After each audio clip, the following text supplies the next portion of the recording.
ప్రధాన కార్యాలయాన్ని ముట్టడించిన విద్యార్థులు, అసమర్థ వీసీ రాజీనామా చేయాలని నినాదాలు, కనీస వసతుల కల్పనలో ఉన్నతాధికారి నిర్లక్ష్యం, ఎవరి కోసం వర్సిటీని భ్రష్టు పట్టిస్తున్నారు విద్యార్థులను పోలీసులు అడ్డుకున్నారు, మేము రాజకీయాలు చేస్తున్నాను మంత్రి లోకేష్ చెప్పడం భావ్యం కాదు అన్నటువంటి వార్తని హైలైట్ చేశారు. లేకపోతే ఏ లేబర్ దానా పాకీలు మీరు అంటూ జీతాలు తీసుకుంటే తప్ప పనిచేయరా, మున్సిపల్ మహిళా కార్మికురాలపై జనసేన కార్పొరేటర్ బూతు పురాణం, రాయలేని రీతిలో ఘోరంగా దూషించిన సంకూరి సీను, ఫిర్యాదు చేసేందుకు స్టేషన్కి వెళ్ళిన వాళ్ళ మీద పోలీసులు దౌర్జన్యం అన్నటువంటి వార్తని ఇక్కడ ప్రధానంగా హైలైట్ చేశారు.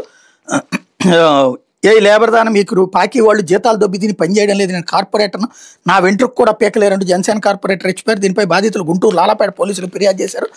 బాధితురాలు తెలిపిన వివరాల ప్రకారం గుంటూరు తూర్పు నియోజకవర్గం 13వ డివిజన్లో దేవర పద్మ పారిశుద్ధ్య కార్మికురాలుగా పనిచేస్తుంది. గురువారం మంత్రి వారి వీధిలో పనిచేస్తున్న పద్మ వద్ద కార్పొరేటర్ సంకూరు శ్రీనివాసరావు వచ్చి పనులు సరిగా చేయడం లేదంటూ చెప్పలేని విధంగా దుర్భాషలాడారు.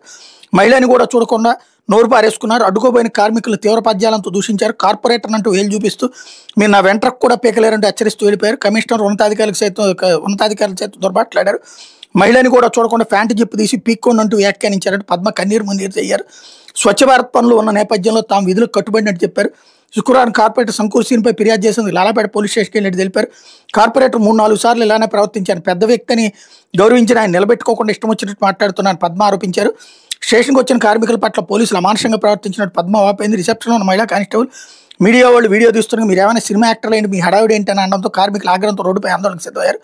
పోలీసులు సైతం రోడ్డుపై నిలబడకూడదు, పక్కకు జరగాలంటే లేనిపోయిన ఆంక్షలు పెట్టడంతో కార్మికులు ఆగ్రహం కట్టలు తెంచుకుని చివరికి పోలీసులు ఫిర్యాదు తీసుకున్నారన్నటువంటి వార్తని హైలైట్ చేశారు.